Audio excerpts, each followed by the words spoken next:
नशा उतरेगा, सारा नशा उतरेगा। बॉलीवुड के ड्रग्स जाल को लेकर अगले 2 दिन बहुत अहम हैं। कल श्रुति मोदी और डिजाइनर सिमोन खंबाटा से पूछताछ हुई और आज बारी है रकुल प्रीत और दीपिका पादुकोण की मैनेजर करिश्मा प्रकाश की। और पूछताछ बेहद अहम है क्योंकि अगले 2 दिनों में ही ड्रगवुड का सारा सच सामने आ सकता है। ड्रग्स का जाल, किस किस ने मांगा माल, माल है क्या, सच बताएंगी दीपिका। ड्रग्स पर श्रद्धा, दीपिका श्रद्धा सारा, सबका नशा उतरेगा। अपनी मैनेजर करिश्मा प्रकाश के साथ दीपिका की कथित ड्रग चैट ने पूरे देश को सन्न कर दिया है। सवाल ये कि नशे में उड़ते बॉलीवुड की कितनी नायिकाएं हैं, और अब सवाल का जवाब मिलने जा रहा है। एनसीबी के प्रश्नकाल का सामना करने के लिए दीपिका पादुकोण गोवा से मुंबई पहुंच चुकी हैं। बीती रात अपने पति रणवीर सिंह के साथ दीपिका पादुकोण मुंबई अपने घर पहुंची। हालांकि उनसे आज पूछताछ नहीं होगी। ड्रग्स केस में आज एनसीबी अभिनेत्री रकुल प्रीत से पूछताछ करेगी। तो वहीं दीपिका पादुकोण की मैनेजर करिश्मा प्रकाश को भी आज ही एनसीबी के सवालों का सामना करना होगा।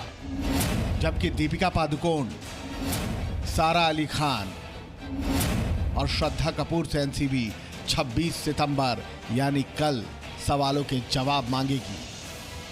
NCB fashion designer Simone Khambata और श्रुति मोदी से कल ही पूछताछ कर चुकी है और आज सबसे अहम पूछताछ करिश्मा प्रकाश से होने जा रही है।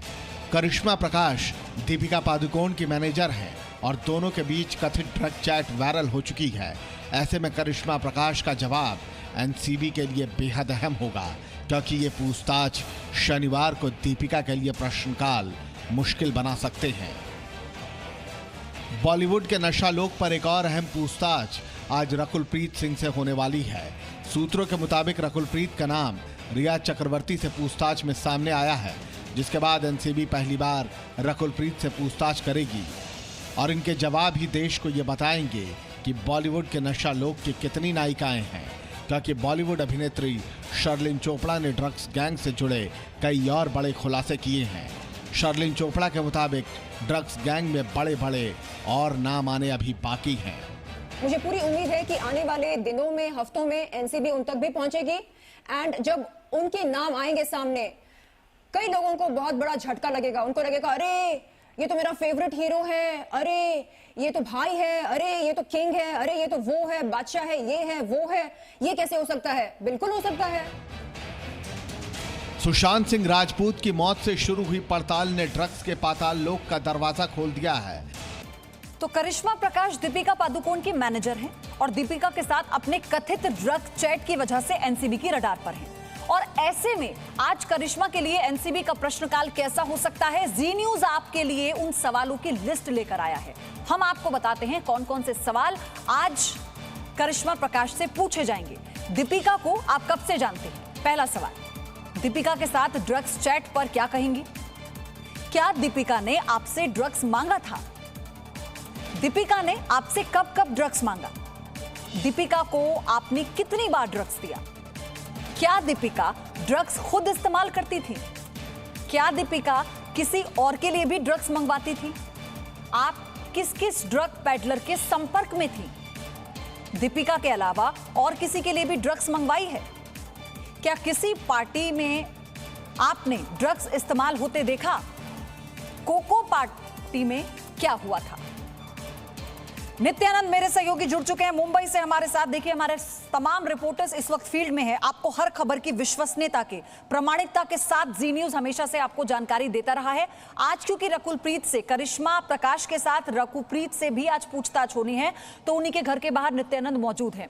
नित्यानंद, कितने बजे का समय है जब एनसीबी के दफ्तर वो निकलेंगी अपने सवालों का सामना करने के लिए एनसीबी के, और अभी क्या आप देख पा रहे हैं उनके घर के बाहर, क्या हलचल है? जी देखिए, आज रकुल प्रीत को एनसीबी के कई सवालों का जवाब देना पड़ेगा। इस वक्त हम उनके घर के बाहर मौजूद है।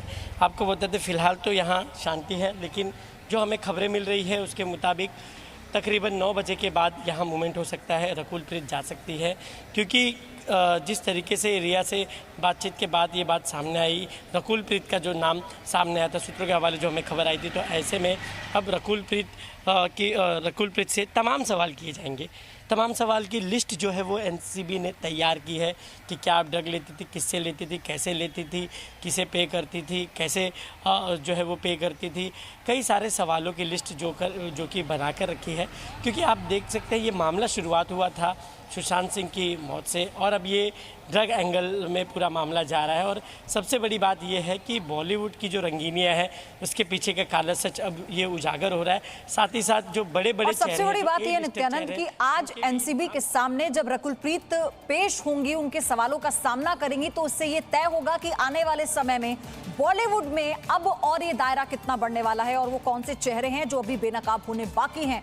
धन्यवाद आपका नित्यानंद, आपसे हर एक जानकारी हम पहुंचाते रहेंगे दर्शकों तक। लेकिन रिया चक्रवर्ती और शोविक चक्रवर्ती की जमानत याचिका पर 29 सितंबर तक सुनवाई टल गई है और अब बॉम्बे हाई कोर्ट 29 सितंबर को इस मामले पर सुनवाई करेगा। यानी रिया अभी जेल में रहेंगी और शोविक भी।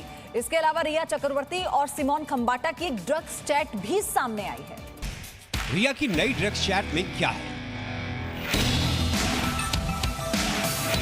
रिया का जेल से निकलना अभी मुश्किल है। रिया चक्रवर्ती ने कहा था उसने कभी ड्रग्स नहीं लिया, लेकिन अब रिया की सच्चाई सामने आ रही है। सूत्रों के मुताबिक रिया चक्रवर्ती और सिमोन खंबाटा की एक ड्रग्स चैट सामने आई है। ये ड्रग्स चैट 16 मार्च 2020 की है। इसमें लिखा है, जिम तुम वापस आ गई। सिमोन, हाँ। रिया ने ऑडियो फाइल भेजी। सिमोन, हाँ बिल्कुल। रिया, भुवनेश्वर सही जगह है। सिमोन, तुम भुवनेश्वर में हो। रिया, हाँ। रिया अभी तक की बेस्ट वीड है। आपको याद होगा जी न्यूज ने आपको एक वीडियो दिखाया था जिसमें रिया सुशांत के साथ गांजा पीती हुई नजर आ रही हैं। एनसीबी ने रिया चक्रवर्ती को 9 सितंबर को गिरफ्तार किया था। रिया चक्रवर्ती और उनके भाई शौविक चक्रवर्ती की जमानत याचिका मामले पर कल सुनवाई होनी थी, लेकिन बॉम्बे हाई कोर्ट अब 29 सितंबर को इस मामले की सुनवाई करेगा। रिया चक्रवर्ती की जमानत याचिका में लिखा था, एनसीबी ने रिया के खिलाफ धारा 27A का इस्तेमाल गलत तरीके से किया है। एनसीबी के पास आरोपों को साबित करने के लिए कोई सबूत नहीं है। रिया को कई महीनों से धमकियां मिल रही हैं, इसलिए न्यायिक हिरासत में रिया की जान को खतरा है। इसलिए उनकी सुरक्षा को ध्यान में रखते हुए रिया को जमानत दी जाए। रिया की याचिका में आगे कहा गया है कि वो सिर्फ 28 साल की हैं। जांच और मीडिया ट्रायल का सामना करने की वजह से उनकी मानसिक स्थिति कमजोर है। न्यायिक हिरासत में रिया की मानसिक स्थिति बिगड़ सकती है। कोरोना के बढ़ते प्रभाव को देखते हुए रिया को जमानत दी जाए। रिया सभी शर्तों को मानने के लिए तैयार है। रिया हर तरह की पूछताछ के लिए मौजूद रहेंगी। एनडीपीएस की स्पेशल कोर्ट ने एनसीबी की तलुजा जेल के अंदर जाकर रिया के भाई शौविक और सुशांत के कुक दीपेश सावंत से जेल अधिकारियों की मौजूदगी में पूछताछ करने की इजाजत दी। एनसीबी की पूछताछ ही इस बात का खुलासा करेगी कि रिया के अभी और कितने मुखौटे बाकी हैं। Bureau report, ji media. Presenting B News app, available on Google Play and App Store. Download it now.